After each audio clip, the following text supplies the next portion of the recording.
Hi everyone, and welcome back once again to Southside Dodge Rebels This Week. The regular season is underway, and we've got your highlights from both games on opening weekend. Brent Sutter joins us for an exclusive Rebels This Week interview. Wally comes back once again to go in the corners, and we debut a pair of brand new segments on this week's show. It's jam-packed once again, so let's get right to it. What gorgeous weather last Friday night for the home opener. Sunshine, face paint, tattoos, people of all ages coming out, making for a great atmosphere as fans filed into the NMAX Centrium. This year's edition of the Rebels saluting the crowd at the Centrium after their introductions. They would hope to give the hometown faithful plenty to cheer for in this one, and they'd get off to a good start. A turnover at the Hitman blue line ends up on the stick of Turner Elson. He makes the feed over to Colton Mayer, who cuts to the middle and slides one past Calgary's Chris Drieger. Mayer scores the Rebels' first goal of the season. It's 1-0. Here's the play everyone has been talking about as Matthew Dumba destroys Joe Cornelison at the blue line. Just a massive hit from the hulking defenseman. The Hitmen take obvious exception, and it's Darian Henry who tries to get Dumba to fight. Matt would get 5 minutes for checking to the head, 5 for fighting, and a game misconduct. Cornelison definitely worse for wear afterward. Now check out the hit on the replay. Cornelison clearly had his head down looking for that suicide pass. Unfortunately, Dumba came in high with his shoulder, catching him in the head. Calgary would take full advantage of their ensuing power play. The puck bounces around in the Rebels slot before Cody Sylvester starts off a big night by scoring his first of the year. The goal coming with just 29 seconds left in the period. It's 1-1. Sylvester would strike again just 39 seconds into period 2 on the same power play as he tips the point shot from Brooks Masick past Patrick Bartosak. Hitmen lead 2-1. Zane Jones goes into the corner for the Hitman. He pushes it ahead to Sylvester, who makes a great pass out front to Brady Brassard. He makes no mistake, making it 3-1 for Calgary midway through the second. Sloppy play by the Rebels at center ice gives Cody Sylvester, already with 3 points on the night, another chance, but the Rebels get away with this one. Charles Inglis looks to fire one home from his off wing, but Drieger makes the easy stick save. Corey Miette gets a glorious scoring chance. In all alone, Miette misses the net. Calgary comes looking for a 3-goal lead, and again it's Sylvester with the scoring chance from a great pass, but Bartosak pushes that one aside. Connor Bleakley with the puck, feeds it to Hayden Fleury, who fires on net. Puck gets through, Rebels trying to find the rebound, but Drieger gets there first.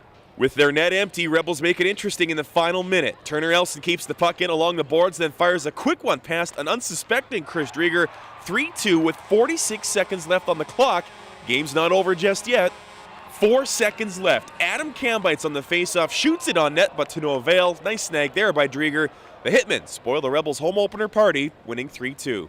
For our young guys back there, we had a number of guys that are pretty young, and in their first game, I thought we were a little tentative back there at times, and certainly losing your best defenseman didn't help at that point. So it's a tough thing, but it is what it is. We didn't play to our capability, I didn't think. We were really up and down. We didn't really get any shift after shift game going, so we didn't play our best game, and I feel like we got a lot more to offer to this team and to this organization, so hopefully we can get it back on Sunday. Game stats brought to you by 247reddeer.ca. Cody Sylvester, the star of the show for the Hitmen tonight with 3 points, and he could have had more, as you saw in the highlights. Mayer and Elson scoring their first of the year for the Rebels. As for Dumba's thoughts on the hit, well, he's chalking it up as a lesson learned.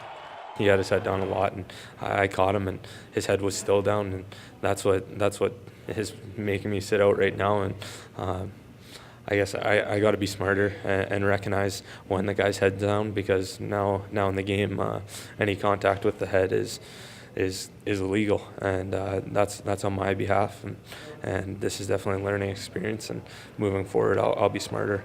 If he would have had his head up, and if I had finished straight through his chest and he'd been standing up, it would have been a clean hit and there would have been no review, but that wasn't the case, so I have to recognize that, and that's my part. 2 nights later, the Rebels had a date in Edmonton on a Sunday afternoon, as a matter of fact. A very tough task against the reigning Western Hockey League champion Edmonton Oil Kings. There's the Elson family on hand to cheer on Turner in this one. Younger brother Trace in the yellow hat. He, of course, reassigned by the Rebels to play Junior A in Whitecourt. Oil Kings waste no time in hitting the scoreboard. Just $1.29 in. Michael St. Croix banks it in off a skate in the crease past a helpless Bartosak for a 1-0 lead. Keegan Lowe with the dump in from center ice. Bounces off a stanchion in front of a wide-open Rebels cage. Thankfully for Bartusak, Cale Detzel is there to prevent Mitch Moroz from scoring. The Rebels brought in Riley Boomgarden for his size, and he brings it big time on this play. Unfortunately, he nails Clark Wilson from behind into the boards. Scary play as Wilson remains down for a while Mason Gertzen holds Boomgarden accountable. Wilson eventually made his way off the ice, but would return later on. Rebels draw even when Chad Robinson whacks at the loose puck, creating a scramble. Nobody finds it until Corey Miette tucks it into the wide open net via the wraparound. The Storth Oaks, Saskatchewan native celebrates his first of the year, making it 1-1. But Edmonton retook the lead before the end of the first when Curtis Lazar beat Bartusak with the Aginla-like wrister from the face-off dot. His first of the year makes it 2-1 through 20. Opening seconds of the second period, Henrik Samuelsson sends in a streaking Lazar, who this time slides it 5-hole through Bartusak. Just 18 seconds into the middle frame, it's 3-1. Moroz comes in all alone on Bartusak and goes with the forehand deke, but this time Patrick gets a skate on it for a big save. Oil Kings on the power play this time. Puck comes to St. Croix, who fans on his first shot but puts it home with his second. Edmonton flexing their muscles now at 4-1. Tyson S. comes charging in for the Rebels and is driven right into the cage by Keegan Lowe. Dangerous play, I dare say a stupid one by the Carolina Hurricanes draft pick.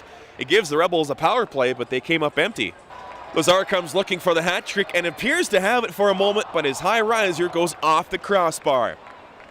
Rebels still looking to make a game of it, and they do get one back here as Chad Robinson converts on a nice pass from Joel Hamilton, pulling Red Deer within 4-2 midway through the second.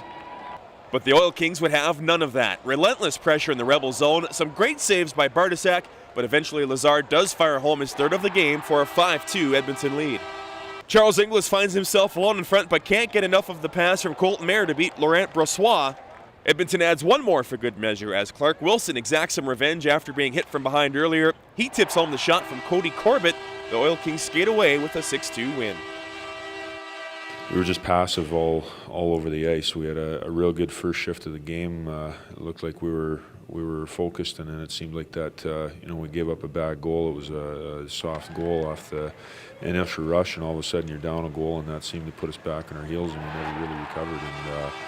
And we just were soft in all areas and made a lot of mistakes.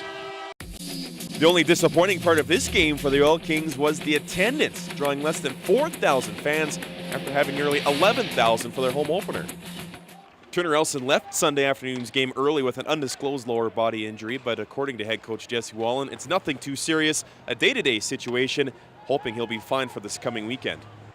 So obviously not an ideal opening weekend for this Red Deer Rebels hockey club. Here's what some of the key players had to say. Not the way we wanted to start the year off, with not winning at home here on Friday, and then Sunday they're not winning at Edmonton. We would have liked to win them, obviously, but I feel as a group we know what we got to work on. We just got to, as a team, come together and start winning some games and putting a few in a row. We definitely didn't, especially on Sunday, didn't play how we wanted to and how we talked about playing. I think just our compete level, our playing as a team together and our compete just weren't quite where it needs to be, and we're going to address some of those things this week and get ourselves onto the right track heading forward here. Rebels getting 2 goals in each of their first games of the regular season, all 4 of them coming from different sources. A quick look at the Central Division standings shows the Edmonton Oil Kings and the Calgary Hitmen getting off to quick 2-0 starts.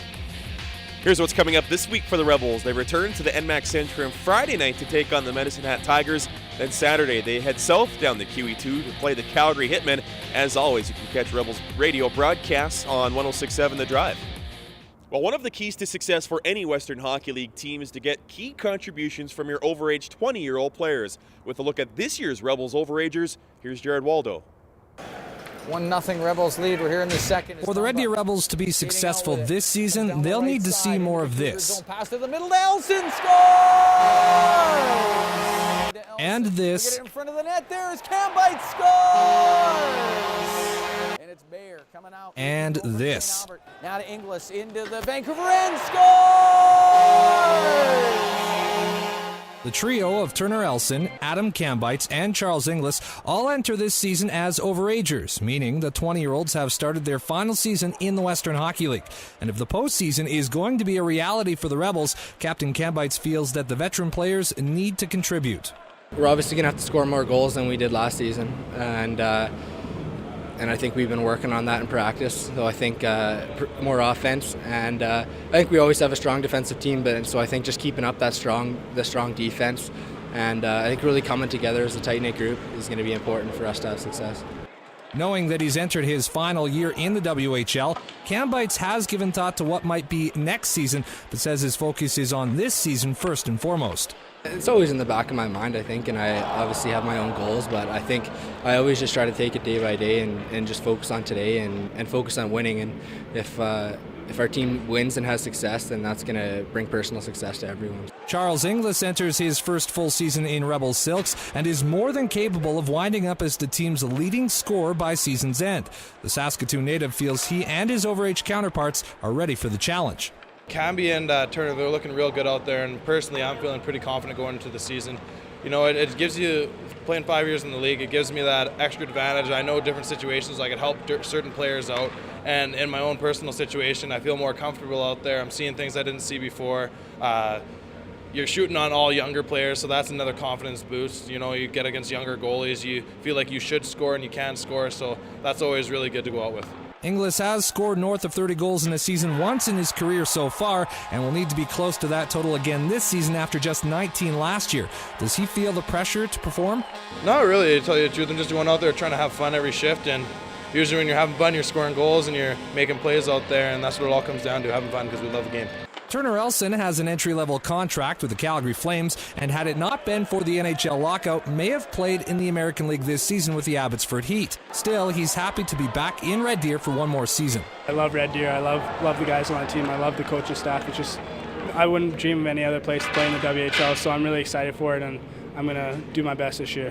Elson echoes the sentiments of the captain and feels that in order for the Rebels to have a good year, it has to start on their own side of center. Well, we definitely started off in our D zone, where D zone was pretty not that great in preseason. We need to step that up, because if you don't got good defense, you don't got good offense. You can't get it out of your end to get offense. So D zone is going to be a big start to our season. As for which player is going to have a breakout season, there was one 20-year-old who was confident he could lead the charge. I'd have to say I'm looking pretty good for that one. You know, I'm going to have a big season for the Rebels. For Rebels This Week, I'm Jared Waldo. Time for a brand new segment here on Southside Dodge Rebels This Week. It's Train Like a Rebel, brought to you by 360 Fitness. And today, Adam Cambites talks about cardio. This week on Train Like a Rebel, we're going to be talking about cardio exercises. For cardio, we do a lot of bike riding here in the gym.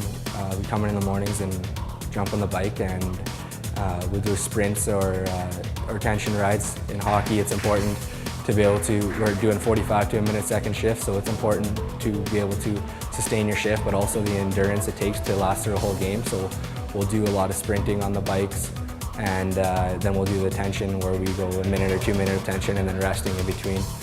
It's important for a hockey player to have good cardio training, or else we might not be able to keep up to the other players on the ice, and won't be able to compete at our highest level if we're not up to par in our cardio. Thanks to Camby for showing us that, and thanks to 360 Fitness for coming on board this year. We'll be hearing more exciting Train Like a Rebel tips throughout the season.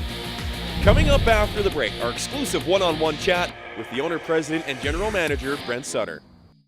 Southside Dodge Chrysler Jeep and RV Center is proud to serve Central Alberta. 100% satisfaction, friendly salespeople, and excellent customer service. Southside Dodge, home of the $10,000 giveaway.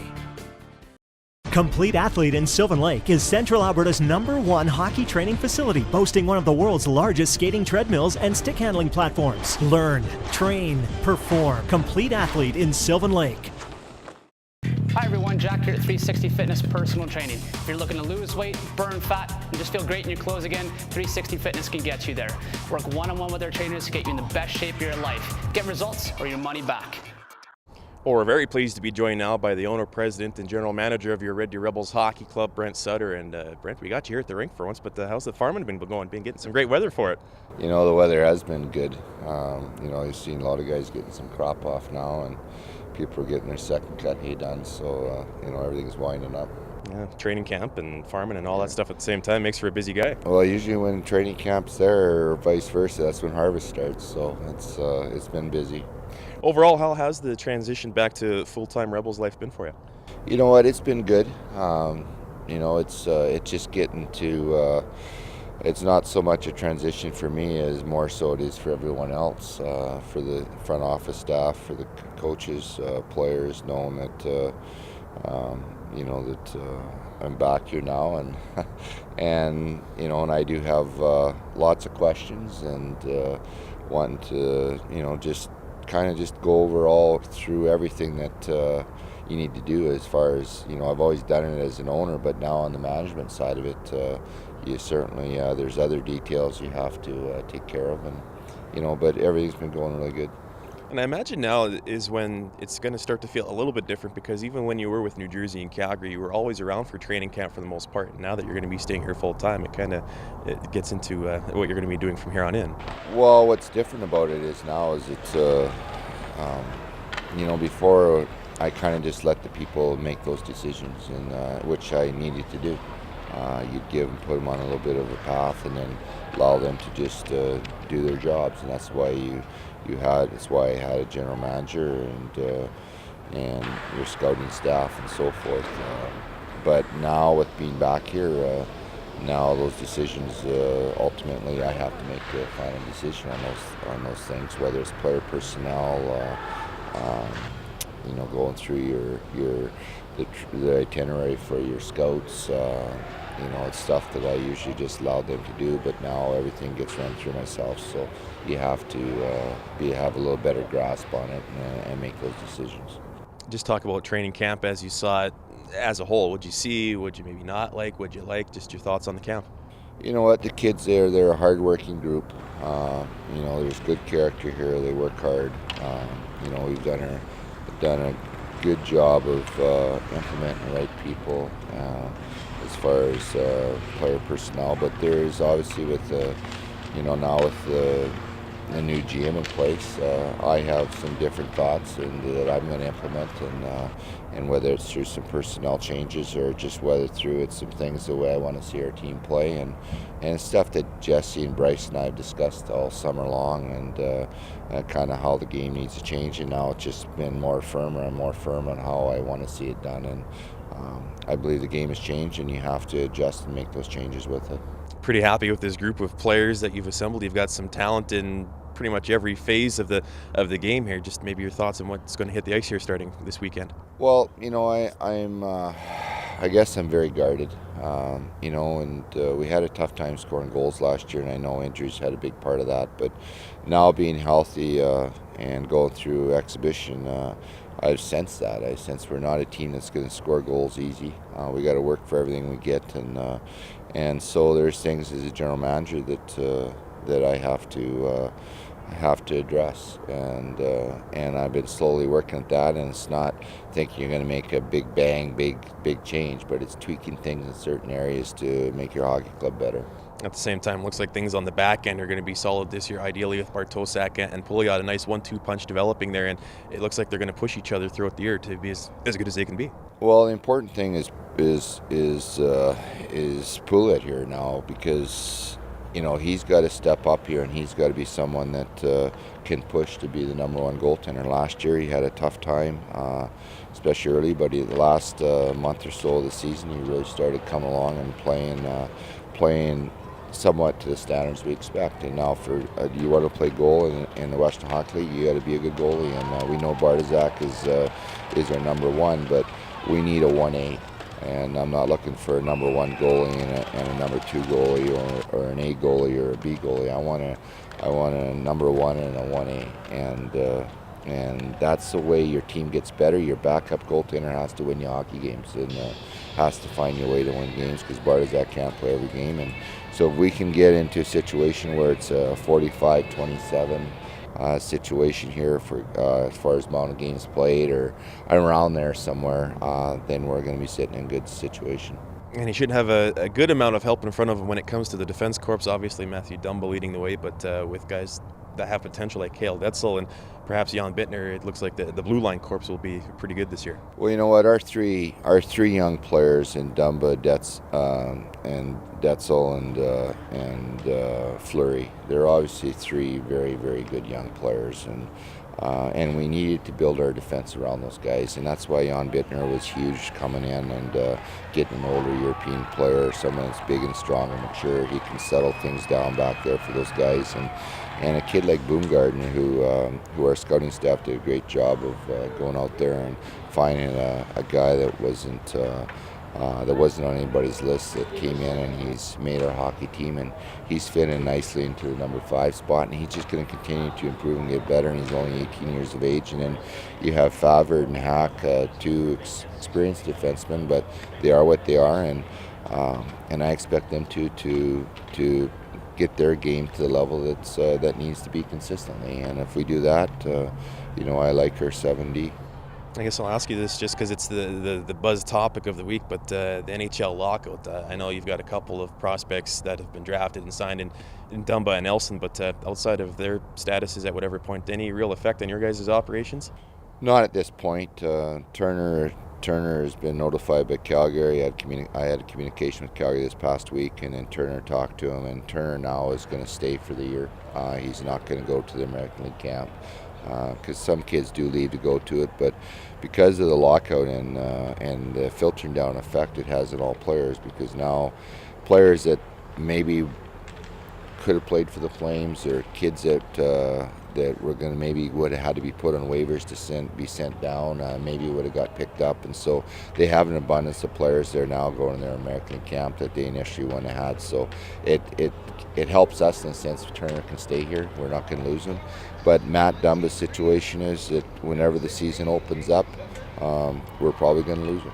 And if it's in November, or if it's in December or January, he will go to their camp and start the season with them, and then they'll make a decision whether he's good enough playing the team and whether we get him back or not. I know earlier you said you were guarded in your thoughts about this team, but are you at least a little bit excited now that this time of year is rolling around? Well, I'm excited. I'm excited to get it going. Exhibition is exhibition, but for me it was really important to evaluate it properly and go through it the right way, and I did that, and now it's the real thing. It's regular season, but I also know that we do need to improve, obviously, in areas, and we need to get better in areas throughout. And at the same time, I'm excited about getting the season going and just taking it a game at a time and evaluate as we go through it, as a general manager should. I know a lot of us are excited about the new season as well. Brent, thanks for doing this. Thank you. Red Deer Rebels owner, president, and general manager Brent Sutter. Well, as Brent alluded to, he wasn't willing to sit on the sidelines, and on Monday afternoon, he pulled the trigger on a deal with Vancouver. He acquired 18-year-old forward Matt Bellry from the Giants in exchange for a third-round pick in the 2014 WHL Bantam Draft. Bellry has 20 career points in 98 regular season games. Coming up after the break, we debut our brand new Skill Zone segment. We go in the corners with Wally, and we'll take a look at news and notes from around the Western Hockey League. Hey Red Deer Rebels fans, have we got the show for you? Southside Dodge Rebels This Week is your #1 source for everything Rebels. Highlights, interviews, stats, and exclusive behind-the-scenes features brought to you each and every week by those who have their eye on the Rebels all season long. Southside Dodge Rebels This Week, weeknights on Shaw TV. Welcome back to the show. Time for our second of 2 brand new segments this week, the Skill Zone, brought to you by Complete Athlete in Sylvan Lake. This week, Jimmy Lawrence shows us about the importance of keeping the proper part of your skate blade on the ice. Hey, it's Jim from Complete Athlete. This week on the Skill Zone, we're going to talk about the most important part of your equipment, that is your skate blades. Now for the most important part of your equipment, your skates. We've numbered the skate blades in 5 different portions. We've got the 1 slot, the 2 slot directly under your toes, 3 would be the long flat part, number 4 would be underneath your heel, and number 5 the very heel of your blade. It's important to put proper placement through your legs and your posture down onto that number 4 slot to ensure maximum gliding ability. By gliding on the 4 slot, you're able to put the most pressure on that ice and glide the furthest distance after your stride. It's now time once again to go in the corners, and for that, here's Jared Waldo. After the ejection of Matthew Dumba from last Friday's home opener against the Calgary Hitmen, head coach Jesse Wallen had to look down at his bench and think on the fly, and he had to adapt with light to life without his best defenseman in the lineup. So what does he do? He moves Cody Teal from playing forward back down to the blue line, but somebody had to eat up some of those increased minutes. With 3 rookies on the blue line, he had Riley Boomgarden, Jan Bittner, and Hayden Fleury, who all had to step up and play increased minutes. Well, most of that went to Hayden Fleury, and rightly or wrongly, this 16-year-old will be the future of this blue line. He's got the talent, he will be the best defenseman in the future, but Friday night, he looked very much like a rookie, on the power play, in his own zone, and Fleury, in my opinion, was just not ready to play those minutes. You flash forward to Sunday's game against the Edmonton Oil Kings, Fleury playing increased minutes due to the Dumba suspension, and he goes -3, a team worst on the day.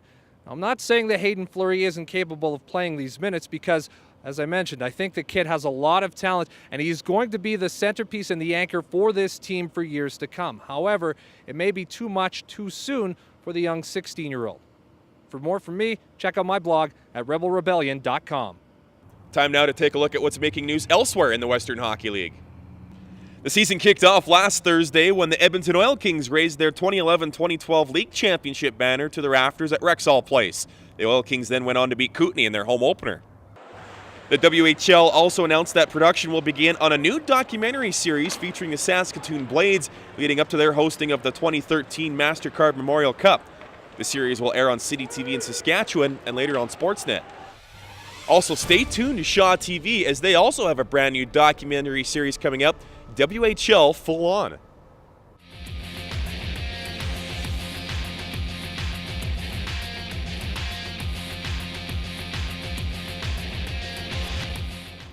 Well, on earlier episodes of the show, we took you to the Sutter Fun Golf Tournament this past summer at Riverbend Golf Course here in the city. We chatted with Brandon Sutter. Now, the hardest working man in Red Deer show business, Joe Whitbread, also took some time to meet with another one of his old Rebels friends, Carolina Hurricanes goalie Cam Ward. With former Rebel Cam Ward, now with the Carolina Hurricanes. You know Cam. Cam, great to have you back on the show. Let's go through a quick little fire drill here. Best and favorite NHL rink to play in? I'd probably have to say Montreal, just because it's a guaranteed sellout. And you know, the year that my rookie year when we won the Stanley Cup, we played them in the first round, and I don't know if there's a louder building when it's rocking playoff time. So I'd probably have to say Montreal. Now, I imagine I know the answer to this, but your favorite NHL moment? Well, obviously winning the Stanley Cup. That has to be, you know, the top moment in my career, and you know, what a dream come true when it took place. And I'm now realizing how hard it is to get back to the Stanley Cup, but definitely another goal of mine is to win another one. It happened so quickly for you in your career, and they say that. Your first NHL game, though, was pretty memorable. I imagine that tops the list, right? That would probably be my second. You know, getting the opportunity to play Pittsburgh. I was in the home opener my rookie year, and to have it go down into a shootout and be able to win it was an awesome way to start my career. Not to mention some of the shooters in that. It was one of Mario's final attempts at it, too. Yeah, you know, one of those games that, you know, you just give you goosebumps. You know, to have the opportunity to say that I played against Mario Lemieux is something else, and you know, a memory I'll always remember. Okay, best and most favorite Rebels moment. If you can think back, it's been a while since you've been at the NMAX Centurion, but do you remember a time that maybe tops the rest for your Rebels career? Well, I know it was a long time ago, but probably my first ever start with the Rebels. I was called up when I was 16 and got the opportunity to play against Saskatoon, and was able to get a shutout. So well, I guess that was a good sign of things to come with the Rebels, and had a great career with them. I remember it well. And for fans that come into the NMAX Centurion, you'll still see Cam's rookie year picture hanging in the banners in the front foyer of the NMAX Centurion. It's our memory and our tribute to Cam Ward, former Rebels goalie, now with the Carolina Hurricanes. Cam, thanks for doing this. My pleasure. That'll do it for this week's episode. We'll see you next time.